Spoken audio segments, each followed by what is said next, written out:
After you decide which project you're getting inspired by, then you'll create your 2 sketches. Once you've done that, then you're ready to start making. So I've gone ahead and grabbed a large piece of scrapbook paper that I liked. And the first thing I want to do, of course, is put my name on my paper. So make sure you put your plus sign signature and all the information that goes in here.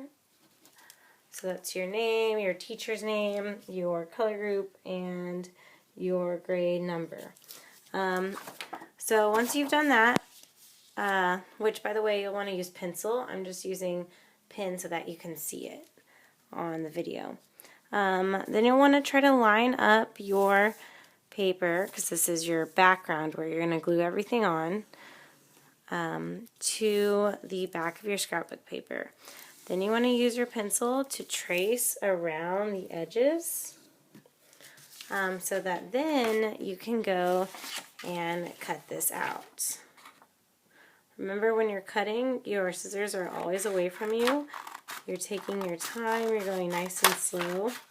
It really helps to move your paper instead of your scissors. That way your wrist doesn't get uncomfortable, and also you're always cutting away from your hand, and it will give you nice smooth cuts. Let's see. Okay. So once I've done that, then I have my paper like this here. Another way you could do this is to trace from the magazine paper. So let's say I found a mountain that I really liked and I wanted to cover most of my paper with this instead. Then you'd kind of do the same idea, but you need to think about a few more things. So you'll notice your paper is not the same size, so you'll have to problem solve a bit. So think about how you could do this. There's a few ways. One of the ways is I could line it up, trace it, cut it out. Notice that I'm never cutting with the background paper on what I want. Instead, I'm drawing a line to do it. It's way more easy. And also gives you way nicer cuts. So I could glue this on here, but then you'll notice I have a piece here missing. All I'd really have to do is find a piece to fill it in. So I could cut some strips to fill that part in. I could also find a page that's really similar, like it has the same colors or it has mountains also, to cover up that big space. So you just have to cut out strips and then glue them down. For my example though, I'm going to use this background I have. So once I know it's the right size, I want to make sure I'm using my glue stick, and so that I can get all my edges glued down, I'm just putting it on the corners and the middle. Then I'm going to line it up the best that I can. This part's a little tricky, so take your time. Make sure you smooth it out with your hand.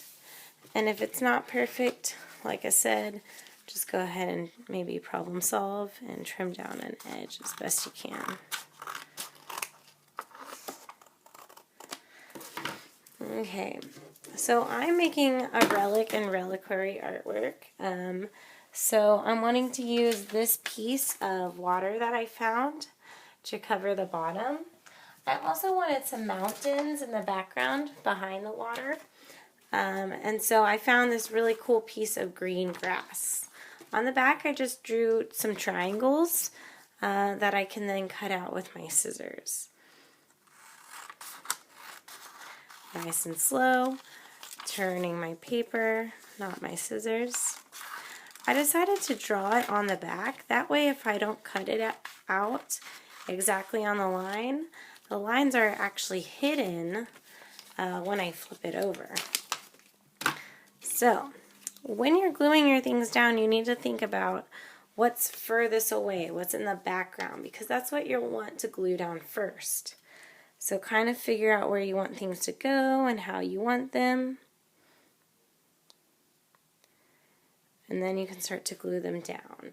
And then I found this really cool ring, and this is going to be my shiny relic, my meaningful object. When you're cutting out small things, you want to first make sure that you cut big. That means you cut maybe like a square or a circle, some sort of shape around what you want out of the magazine. Free it from the paper. And then you want to cut detailed. So that means you're going to really slowly move the paper around, and you're going to try to cut out the object. Sometimes I add a little bit of space between the outline of what I want and my scissors. That way, if it's not exactly perfect, I don't cut too much into what I'm trying to get. So take your time. This takes some practice, but it's a really cool thing to learn. Okay, so I'd figure out where I want everything to go, and then I can start to glue things together. So I'm noticing here that it might look nicer to put it like this, overlapped, so that it's on top of my mountain more. Okay, so I'd get my glue stick and I would glue, starting with that, then that, then that, and then I could add some more details once I've done that. Check out my other examples on the whiteboard, or check out my sketchbook as well. Happy art making!